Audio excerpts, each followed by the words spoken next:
anajiremba, hajavana mwana amependeza.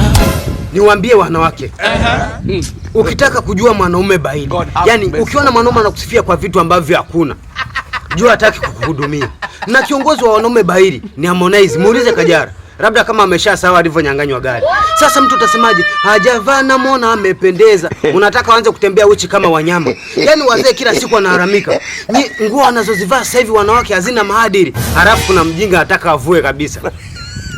Na kila mtu lazima awe na role model wake, hata kama anachokifanya hakina maana. Ndio maana kuna pacha wa Diamond ila Bongo kwa kujamlia mambo. Hivi mnajua ni kwa nini Lil Wayne hana pacha wako huko Marekani? Ni kwa sababu vijana wana kazi. Basi Harmonize naye ana role model wake wa ubaili, Rayvanny. Ndio maana kuna wimbo alisema unagura bia wala una fito, chuchu za kunitoa majitu, hata uvae gunia bado uko simple unapendeza, hataki kumnunulia nguo. Sasa tamona chizi. Halafu ukimkuta Harmonize anatongoza sasa, unaweza ukasema mtu si ndio huyu? Utasikia nimwambia kwamba kwangu ubaili mwisho Iringa, dada deti na Konde Boy, mzee wa kumwaga mandinga, mwana FA.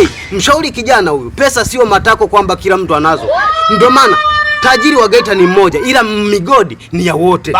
Na ukiwa na kijana kama Rayvanny, mzazi muda wote shtuka. Mtu anayeendeshwa na mapenzi kiasi kwamba kutoka Mbeya mpaka Dar hakupanda basi, halafu hela ya kuonga ana. Au ndio yale kwamba haunataka hati nyumba ya baba yangu kwa kuzezeta zezeta. Yani kabla hajakuuza wewe na nyumba yako, wahi umfukuze. Na ndio tumeruhusu mdomo kuongea chochote kwa sababu haulipiwi. Lakini tukiona aujivunjie heshima, unawavunjia wengine. Ina maana utakuwa uongei chochote, unachagua cha kuongea. Yani sawa sawa, umkamate mwizi aliyeelewa huku ameshika kuku, halafu asemeti hata mimi mwenyewe sielewi imekuwaje kwa kumwagiliwa. Kama uelewi, mbona hujasahau njia ya kurudisha nyumbani? Na mbona upo kimya wakati ukilewaga unapigaga makelele ndio narudi nyumbani? Mama John, fungua mlango au nivunje, wakati bado upo mbali. Sasa kuna watu wasemeti Diamond ni mwizi.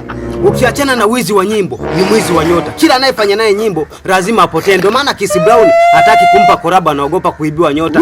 Sasa nikakaa nikachunguza nyimbo za Diamond zote, nikagundua mbona hana koraba na 20% na amepotea. Umenipata sio? Hatari. Halafu kumbe ukifungua akaunti ya benki, ukiwa unaweka hela kila mwezi, wanakata hela kwa kukutunzia. Nilipogundua kwamba wanakata kwa kunitunzia, halafu wanakata nikitoa kwenye akaunti yangu, hapo kuna 15,000. Nikasema bora niitoe, niitunze mfukoni, ninajua nitafanyaje ili nisile hela ya kula. Nilipoenda kutoa, wakasema inatoka 10,000, 5,000 inabaki. Kimomo nikajiuliza, wamejua kwa nataka kuhama nini? Sasa baada ya miezi kadhaa nikasema ngoja niende kuangalia salio kwenye akaunti. Nikakuta hata ile 5,000 niliyoiweka haipo. Mpaka sasa hivi huu ni mwaka wa 5 sijaweka hela. Ila kila siku meseji za vitisho, ndugu mteja, weka hela tafadhali. Tumekata mpaka hela ya kukata imeisha. Sasa tunakudai hela ya kukata. Mimi napita jamani. Mimi napita.